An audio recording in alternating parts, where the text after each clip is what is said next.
Hello, my name is Gracie.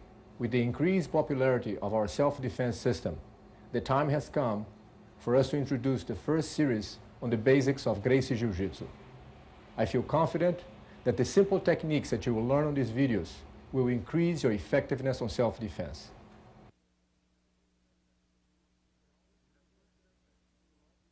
In this first segment, we'll see how to close the distance between you and your opponent. Several ways to do that, and I'm going to use my brother Royce so we can exemplify that. Assuming that your opponent is standing like this, what you want to do is that you want to use the kick. First of all, you want to use the kick so that you can close the distance and then come in like that. Once again, please. So the hand goes 1, 2, 3. That's the idea. The kick, it's a safe way to bring you close to him, because if he wants to use a kick from him or whatever, you just can cover that distance and then you come in with this to get to this point. Another thing is if he throws a punch with this hand, you can deflect the hand and come in close. This hand of mine will deflect his hand, and then I come in from underneath like that. If he throws a punch with that hand, you can go under and block him by the waist. And go under here. Mainly, you want to make sure that you keep your hands fairly protecting your face, because as you come in close, even if the aggressor would throw a punch and kind of nick you over the head, something like this, it doesn't really matter. What you want is be close to him. Then you can work your way around to either trap the arm or continue from here in a different manner. If, for example, if you just would keep your hands in front of your face, throw a kick and come in, this is not going to be very harmful because there's not much space for him to hit you with this. The idea is to eventually get to a hug position. One more time. 1, 2. Even when boxers, in the middle of the fight, they find themselves in a situation of being in trouble, the main idea is to go for the clean. That's what they're going to go for. They feel safe here. That's why the referee has to come in and break the hold. Because from this point, it's going to be very difficult for another person to hit you from here, even if he's got the space. It's hard to do much. So that's what you want. Get him in a hug tight. So kick, protect your stick, and get close. Throw the punch with his hand. 1, 2. Different way to do it. Close with that hand. You can go under and block the waist. It doesn't really matter how, but we want to get close to him. The hand should be able to protect your face from a fatal, or shall I say, a precise shot. That's what you want to avoid. 1, 2, 3. That's the idea. A lot of people don't feel comfortable in closing that distance because they don't know what to do from that point on.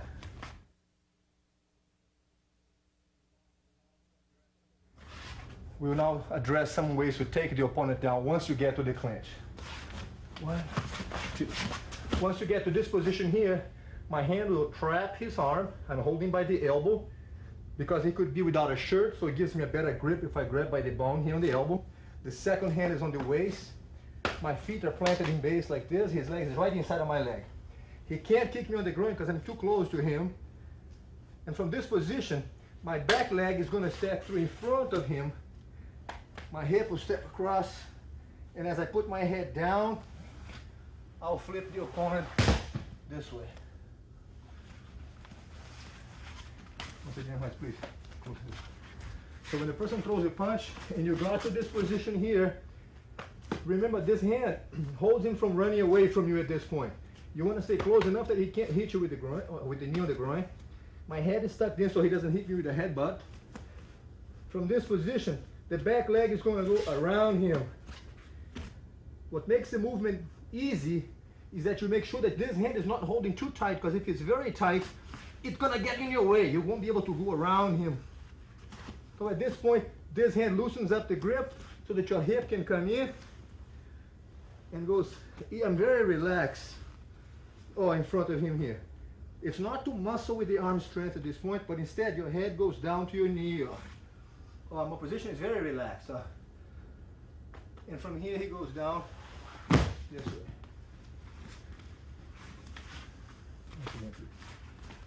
So 1, 2, trap the arm. Make sure that you trap the arm here, over his arm. Second hand, behind his waist. Head stuck down, leg goes in the front. The hip Very relaxed, goes in front of him. Some people have a tendency to step out, and that throws me off balance. You don't have to put your foot outside of his leg. You can just put your foot right here, so both feet will be lined up with his foot like a square. 1, 2, 3, 4. Right there. From here, you bring your hip in, and my hip is what's going to lift him up as I straighten my legs up. There's no arm strength on the movement. 1, I'm relaxed. Oh, as I put my head down and fly over. All right. Okay. Another way to take your opponent down when you go for something like this is that you're going to find yourself behind him. From here, because I'm holding him by the waist, it's going to be hard for me to step in front of him at this point. So what I want to do here is that I'm going to brace his foot and sit back with him, end up on top of him at this point.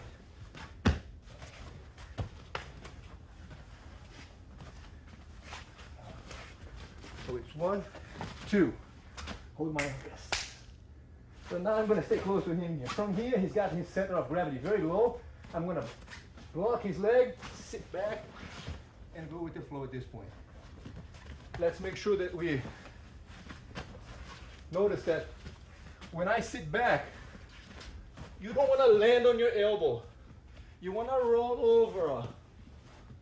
So it's a kind of a very smooth motion, or a natural fold it, bring you here, and put your hands on the ground. Please watch once again. 1, 2, he's going to struggle at this point.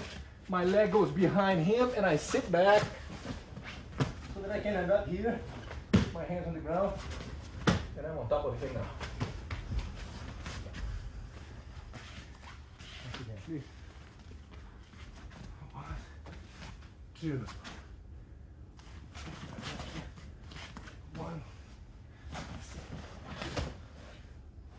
And I'm on top of him.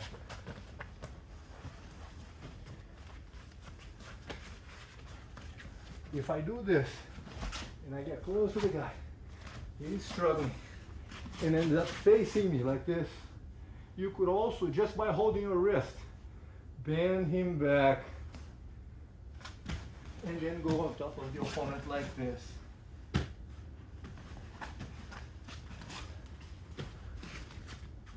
The idea of the clinch is to get close to him and take him to the ground.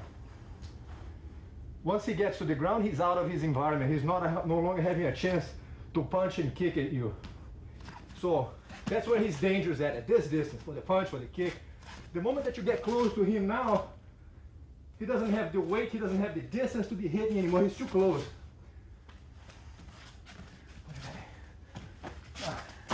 Now they struggle, everything else happens, but he doesn't have the powerful speed. He can't hit with the knee, I'm too close. Headbutt, I'm safe. The punch with his hand is too close. Hold here and you can bend him back, as I said. It doesn't matter how he's going down. That's what we're going to. Whenever you throw the opponent on the ground, the purpose is to try to end up mounted on him. So 1, 2, from here he's resisting.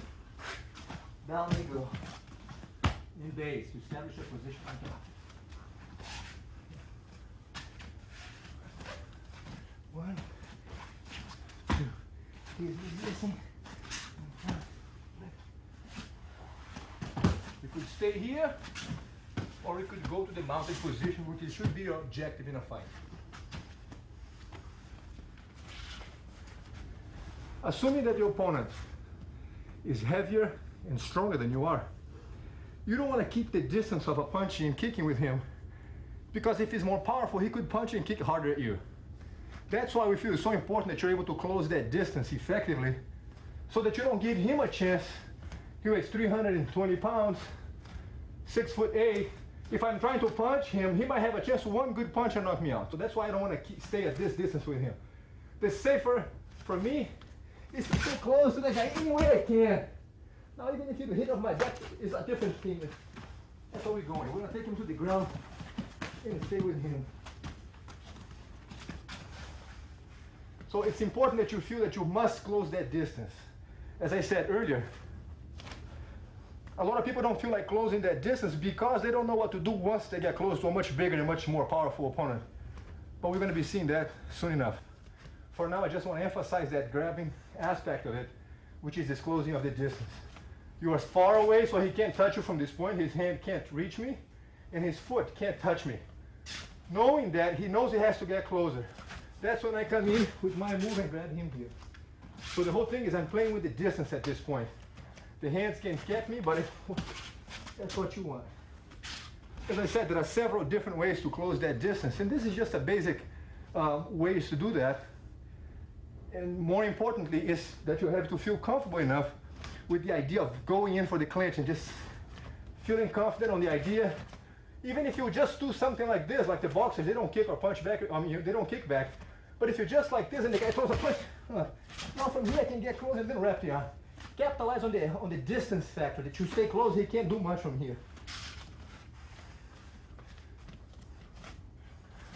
1, 2, or 1, 2. How about right here? Do you get in here? So once you get close, you can take him down this way and then mount. That's one move.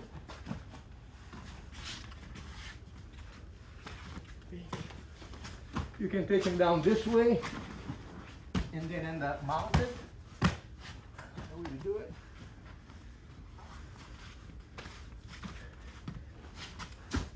You could just simply bend him back like this and then end up mounted on top of him.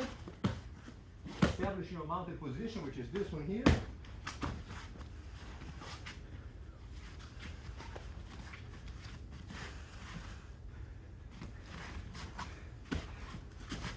Or if he's pulling away from you, then I feel that I can't step in front because I would lose my balance.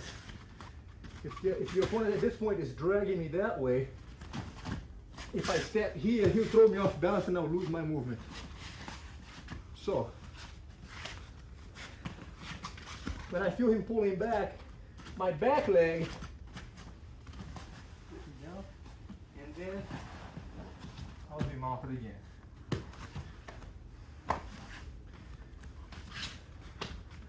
So from here, I go for the kick, block.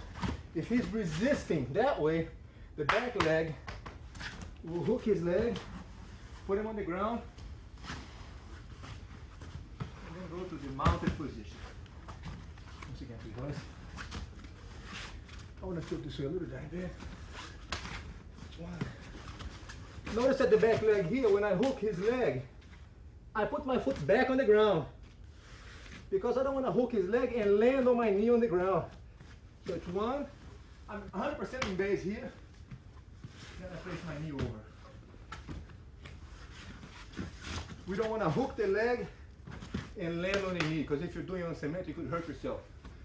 So you have him trapped, you hook the leg, no good, dangerous. Let go of his leg, step over, and then mount. Once again, please. 1, 2.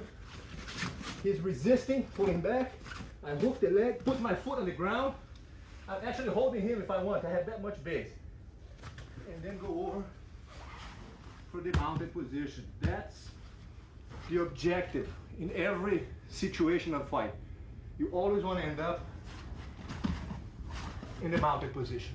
We will now review the same techniques that we just saw from a different angle so that you can have a more complete idea of what to do as we get to the clinch. So Royce will stand on this side, please. Okay, so when we're here, 1, 2, 3. Remember that the hand should be loose. So as you step through, you have the mobility for the hip to come in.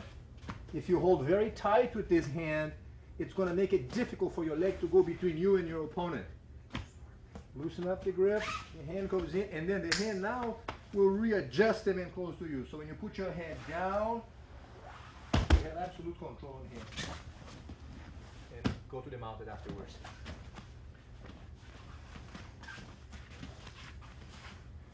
So the kick to make him flinch. 1, 2, 3.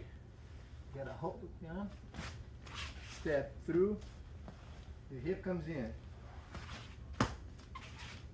Relax.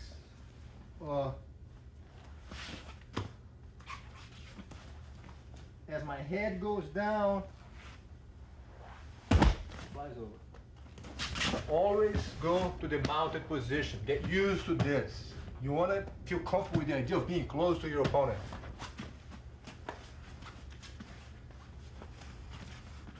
Another takedown is when he throws a punch with this hand, you deflect the hand and get close to him here. He might struggle at this point, you just establish a base, and then when you brace his foot and sit back, that's where you're going to. And again, spread your hands to end up in a mounted position. Please observe that in this position here, excuse me, when you brace the person's foot, you don't want to pull him over your chest on top of you. That's not the idea. The idea is to bring him next to you, folding your arm under. That's what you want. So I'm not going to bring Royce to land on top of me. I'm going to pull him next to me. So it's this way, get close to this, base, around me, and I'm on the ground here. Then brace myself and end up on the mounted position once again.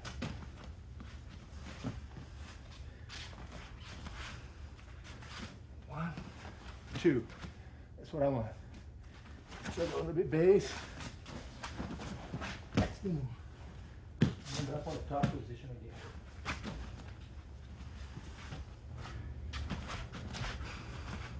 You can also go for the clinch here. And as the person straightens up the body, you hold your wrist and bend him back so that you can end up on top mounted.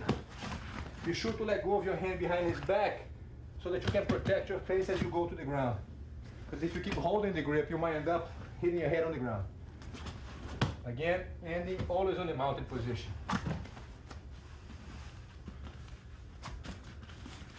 One, two, 16. You can bend him back simply by folding him back by the waist, or you could hook the leg also if you want. And base stand up mounted on your opponent like this.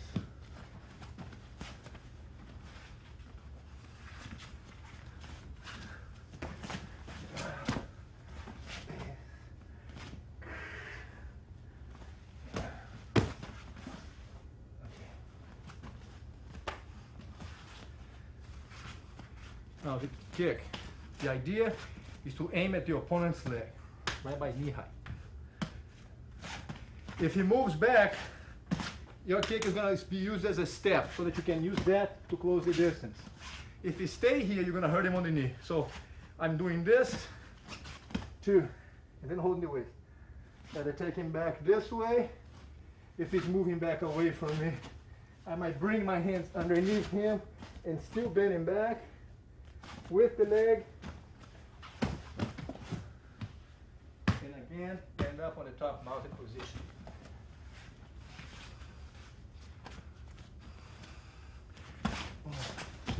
If he's walking back, my leg will fish his leg with this, hook, and mount it again.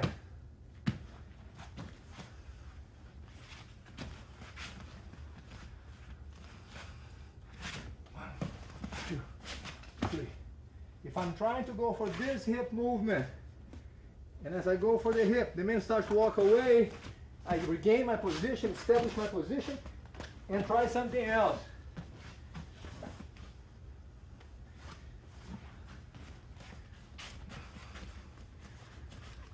So a quick recap on the whole sequence here. One, two. You can be over the arm or under the arm. One, two, three. The hip, head down. That's one way.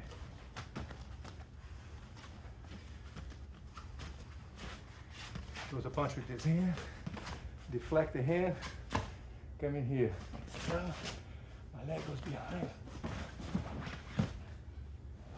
And then mount it and then on top of the hand here.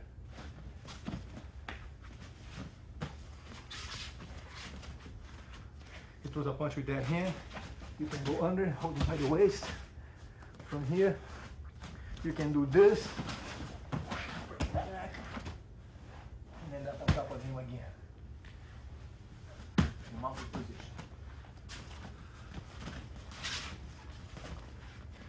Over there. Get to this position here. You can either just bend him back and end up on top of him. If he turns around, finds himself in this position, 1, 2, 3, over here. End up with the guy in this position. Okay, now we're going to see a sequence of these techniques that we just saw at pretty much full speed, so that you can have an idea of the different options that you have to use the techniques that we have just, explained to you.